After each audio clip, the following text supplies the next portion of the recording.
Imaginez un peu la scène. On est au cœur du vieux Montréal. On s'attend aux rues pavées, aux vieux bâtiments en pierre.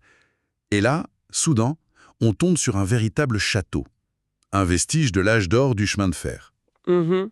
Pendant des décennies, ce lieu, la gare Vigée, c'était une belle endormie.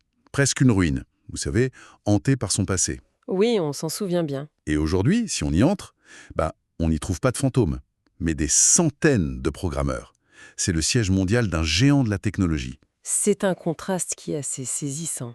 Saisissant, oui. C'est plus qu'un contraste, en fait. C'est une déclaration.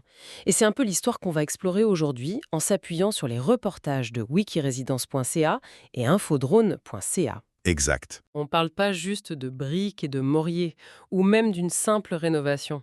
C'est vraiment la tentative de créer, à partir d'une friche, un écosystème complet. Un écosystème. C'est un mot qu'on entend beaucoup. Mais ici, concrètement, qu'est-ce que ça veut dire? C'est ça la question. Le but de notre analyse, c'est de comprendre comment ce projet fusionne le patrimoine, la technologie, la vie de quartier, pour créer une destination qui, il y a 10 ans, n'existait tout simplement pas. C'est ça notre mission. Exactement. Le concept clé derrière tout ça, c'est de créer un milieu de vie 24/7. Hmm. C'est l'idée qu'on peut travailler, habiter et se divertir au même endroit, de façon fluide. Sur papier, ça sonne bien, presque utopique. Oui, un peu. Mais ce qui est fascinant avec la gare Vigée, c'est que c'est l'un des rares exemples où cette vision est devenue une réalité très très tangible à l'entrée est du centre-ville. Et on va voir comment ils ont fait. Alors allons-y. Pour vraiment saisir l'ampleur du changement, il faut se rappeler ce que c'était avant. Ah oui, J'ai vu des photos d'archives. C'était grandiose. La gare Vigée, construite par le Canadien Pacifique, c'était un palace, un symbole de puissance. c'est vrai. Mais dans les années 80, 90, 2000, ce n'était plus qu'un magnifique édifice patrimonial, mais vide, entouré d'un immense stationnement en asphalte. Un trou noir au milieu de la ville. Un trou noir, c'est le terme parfait. C'était une cicatrice urbaine. Un de ces endroits qu'on traverse vite sans jamais s'arrêter. C'est ça. C'est de là qu'on part. Et après, c'est un investissement de plus de 300 millions de dollars pour un complexe à usage mixte de 1,2 million de pieds carrés. L'échelle est colossale. Elle l'est. Le promoteur, le groupe Gesta, n'a pas juste bouché un trou. Il a carrément créé un nouveau centre de gravité pour tout le quartier. Et pour créer un centre de gravité, ça prend des aimants puissants. Et c'est là que le choix des locataires devient crucial. Totalement. Le premier, c'est le poids lourd local, Lightspeed, le géant des solutions de commerce. Mhm. Et ce qui est fou, c'est qu'ils ne sont pas dans une tour de verre anonyme. Leur siège social mondial est dans le château Vigée historique. C'est ça qui est fort. Mettre une entreprise de la nouvelle économie dans un bâtiment du 19e siècle, c'est audacieux, non? Est-ce que c'est juste un coup de marketing? On pourrait le penser, mais je crois que c'est bien plus profond. Installer Lightspeed ici, c'est envoyer un message. Lequel? C'est dire que le futur de Montréal se construit en dialogue avec son passé, pas en l'effaçant. C'est une façon de dire que l'innovation n'est pas l'ennemi de la tradition. Je vois. Mais au-delà du symbole, il y a une logique très pragmatique. Pour une entreprise techno qui se bat pour attirer les meilleurs talents au monde, offrir un lieu de travail aussi unique, c'est un avantage concurrentiel énorme. C'est vrai. On ne vient pas travailler dans un bureau, on vient travailler dans un château. Ça change tout. D'accord, je vois l'idée. C'est une pièce maîtresse. Mais Lightspeed, ça fait vivre le lieu de 9 à 5, du lundi au vendredi. Ça ne suffit pas pour créer une vie 24/7. Bien sûr que non. Et c'est là que la deuxième pièce du puzzle entre en jeu. L'hôtel. Exactement. Juste à côté, dans la nouvelle construction, on trouve un hôtel Hyatt Centric, le tout premier au Canada. Ah oui? On parle de 177 chambres, un bar, un restaurant primé, le quartier Arms. Et l'enseigne Centric de Hyatt, elle vise spécifiquement les voyageurs qui veulent être au cœur de l'action, qui veulent explorer. D'accord. Ça veut dire que le projet ne se contente pas de servir les Montréalais, il vise activement le tourisme international. Donc on a la tech pour la journée, l'hôtellerie pour les soirées, les fins de semaine. C'est déjà plus complet. Mhm. Et les sources mentionnent aussi un troisième acteur, Allied Properties REIT, qui gère des espaces de bureaux modernes. Oui, et ça, c'est la touche finale de ce trio. Allied se spécialise dans les espaces de travail pour les industries créatives, les plus petites entreprises, les start-up. Il complète l'écosystème. Voilà. Et si on prend un peu de recul, on voit la stratégie se dessiner. Ce qui est vraiment brillant ici, ce n'est pas seulement d'avoir réuni des locataires prestigieux, C'est quoi alors? c'est d'avoir orchestré un agenda. Lightspeed s'occupe du 9 à 5. Hyatt anime les soirées et les week-ends avec les touristes. Ok. Et les entreprises créatives d'Allied, avec leurs horaires souvent plus flexibles, viennent combler tous les vides. Le promoteur n'a pas juste loué des espaces, il a, en quelque sorte, programmé le temps sur le site. Programmer le temps, j'aime beaucoup cette formule. Ça rend le concept très clair. C'est ça. Mais même avec ça, il manque l'ingrédient le plus important pour qu'un quartier vive vraiment en permanence. Les résidents. Des gens qui rentrent chez eux le soir. Des résidents. C'est le cœur du réacteur. Sans ça, tout le reste n'est qu'un magnifique décor qui se vide à minuit. C'est là qu'intervient la tour résidentielle au 530 rue Saint-Hubert. 321 unités. Et le détail qui change tout, ce sont des appartements locatifs, pas des condos à vendre. Exactement. Et ça, c'est un choix délibéré, je présume. Pourquoi le locatif plutôt que la vente? C'est souvent moins rentable à court terme pour un promoteur. C'est un choix stratégique qui vise une clientèle très précise. Les sources sont claires là-dessus. On cible les jeunes professionnels, dynamiques, mobiles.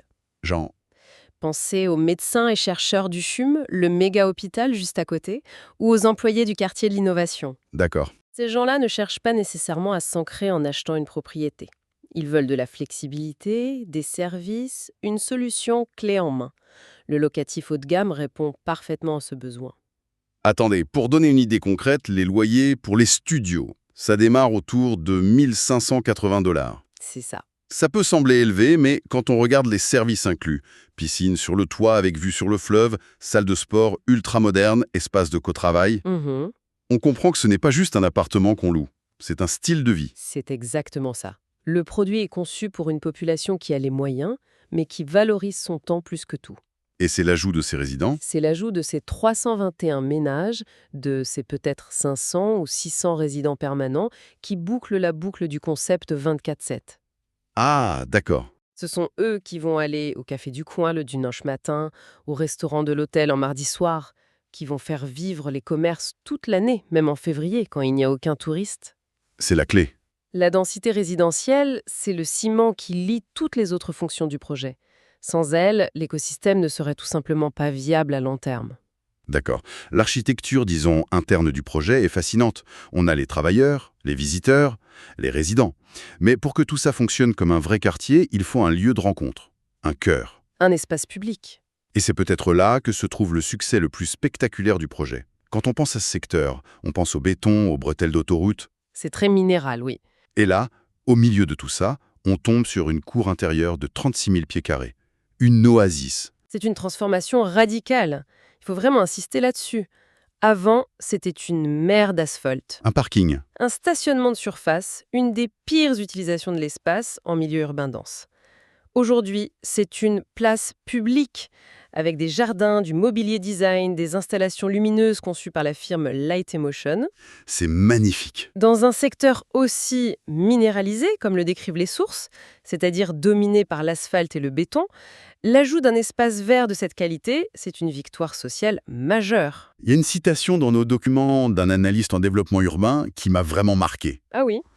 Il dit « Le défi n'était pas seulement de restaurer un bâtiment, mais de redonner une âme à un quartier qui avait perdu sa fonction sociale. Ben voilà. » Cette place publique, c'est la réponse directe à ce défi, non? C'est la manifestation physique de cette ambition.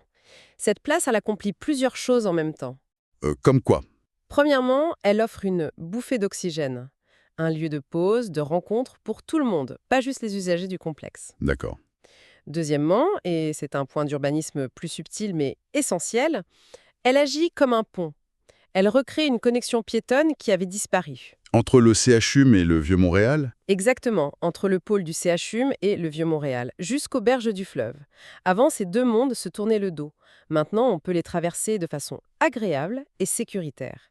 Le projet ne fait pas que se construire lui-même, il répare le tissu urbain autour de lui. C'est fou de voir comment un seul projet peut avoir un tel effet domino sur tout un secteur. Absolument. Et si on regarde les chiffres, ça donne une idée de l'échelle de cet impact. On parle d'une fréquentation quotidienne projetée de plus de 5000 personnes. 5000. Travailleurs, résidents, touristes confondus. C'est la population d'un petit village qui débarque là chaque jour. Et ces chiffres, il faut les traduire en impact concret. Oui. Le premier impact, c'est l'impact fiscal. Pour la ville de Montréal, c'est une aubaine. On transforme un terrain qui générait très peu de taxes, un stationnement, Hmm. en l'un des pôles fiscaux les plus denses du quartier. Et les plus productifs, c'est de l'argent frais pour les services publics, sans avoir à s'étaler en banlieue. C'est l'essence même de la densification intelligente. Et l'autre impact, j'imagine, c'est pour les commerçants du coin. L'arrivée de 5000 personnes avec un certain pouvoir d'achat chaque jour. Ah, ça change la donne. Ça doit tout changer pour les restaurants et les boutiques du Vieux-Montréal, qui sont souvent très dépendants de la saison touristique. Ça change tout. Ça leur offre une base de clientèle stable à l'année. Un restaurant ne survit pas seulement avec les touristes de juillet. Non, c'est sûr. Il survit avec les employés de bureau qui viennent luncher tous les midis, avec les résidents qui commandent à emporter le soir. Le projet crée un effet d'entraînement économique. Il ne se contente pas d'ajouter de nouveaux commerces, il renforce tout l'écosystème commercial qui existe déjà. On passe d'une économie saisonnière à une économie durable. C'est un changement de paradigme. Quand on met tout ça bout à bout, le parcours est assez incroyable.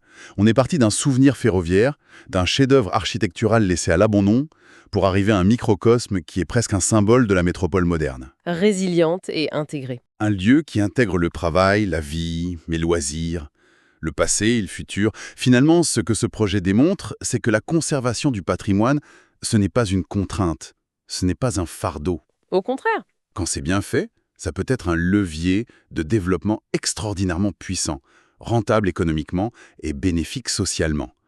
On a transformé un lieu de mémoire en un lieu de vie. Je ne pourrais pas mieux le résumer. C'est une réussite indéniable qui marie le prestige du passé avec les besoins complexes du présent. Oui. Mais ce succès même nous oblige à poser des questions peut-être plus difficiles pour l'avenir. Des questions qui dépassent le seul cas de la gare Vigée. C'est-à-dire? Eh bien, on voit que ce modèle fonctionne, ce mélange hyper intégré de fonctions travail, résidence, hôtel, commerce. Ça semble beaucoup plus résilient, plus dynamique que nos vieux zonages qui séparaient tout. D'accord. Alors, la première question, c'est recette-t-il? Est-ce que c'est ça, l'avenir pour la revitalisation des cœurs de nos métropoles? C'est une bonne question. Mais il y en a une deuxième, plus délicate. Toutes nos sources décrivent le projet comme étant résolument haut de gamme. C'est vrai. Les loyers sont élevés, l'hôtel est chic, les locataires sont prestigieux. La transformation est spectaculaire, mais elle s'adresse à un certain segment de la population. Le grand défi pour les villes sera donc comment s'assurer que de telles revitalisations bénéficient à l'ensemble du tissu social, et pas seulement à la création d'enclaves exclusives et fortunées. Le modèle Vigée est un succès, mais est-il un modèle reproductible pour tous? Et sur une plus grande échelle. Exactement. Et sur cette question, je pense qu'il faut continuer de réfléchir.